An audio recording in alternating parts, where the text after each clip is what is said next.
যাকে করব আর যে নিবে সে যে দিবে, এই দুইজন যাবে, অন্য কেউ যাবে। তো আমি মানুষকে সম্মান দিতে জানি, মানুষকে ইজ্জত দিতে জানি। আর আপনারা, আমি কন্ডিশনাল না, আমি আমার কাছে এতটুকু করি, এটা বারবার করি।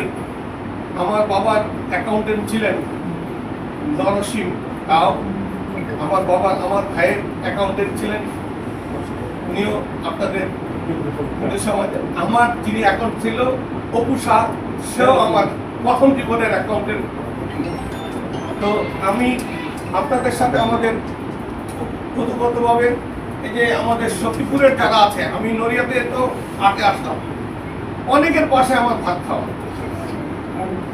ছোটবেলা খেলাধুলা করে গিয়ে অনেকের বাসায় লাড়ু খাওয়া। লাড়ু আমার বাসায় সখীপুরের পেছনে এমন কোনো পূজা হয় না, প্রত্যেকবারই আমার কাছে লাড়ু যায়, আমি লাড়ু আমি পছন্দ করি। এবং সখীপুরের ওনাদের সাথে আমাদের মনের রক্তের সম্পর্ক, এই সমাজ দেশে এই হিন্দু পরিবার যারা আছে, কেউ বলবে না যে ওনারা আমাদের সমাজের বাইরে না। আমি কি বলে চর সেন্সাস মন্দির করে দিয়েছি, যাই হোক, এটা আপনারা শুনেছেন। আমি আপনাদেরকে সহযোগিতার হাত সব সময় পারি।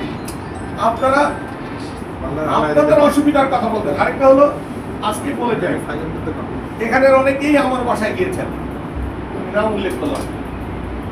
সকাল 10টা পর্যন্ত আমার বাসা আপনাদের জন্য মুক্ত। যদি মনে করেন যে আপনারা আমার সাথে আরো বিপদের কোনো কথা বলবেন যেটা বলতে পারতেছেন না, বলেন। আরেকটা তৃতীয় ঘোষণা, আপনাদের কাছে যদি কোনো চাঁদা চায়, দিয়ে দিয়ে আমার ভাড়া দিয়ে ঢাকা অফিস থেকে, ঢাকা বাসা থেকে ওই টাকাটা।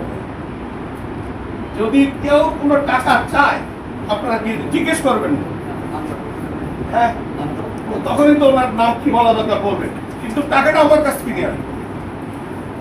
সখীপুর নড়িয়া কেউ যদি চাঁদা দিতে হয়, দিয়ে দিবেন, কোনোবার কিছু করবেন না। যদি না দেই টাকা, আমি যদি না দেই, আপনারা ঢাকা থেকে এসে বলেন যে কিরণ সাহেব যা বলেছে তা করেন।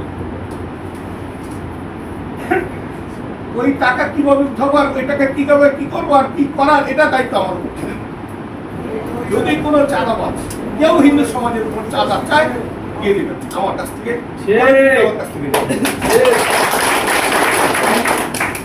অত্যন্ত এই ব্যাপারে কঠিন, কোনো কম্প্রোমাইজ নেই, কোনো চাঁদাবাজ, কোনো সন্ত্রাসীর সাথে কোনো কম্প্রোমাইজ নেই।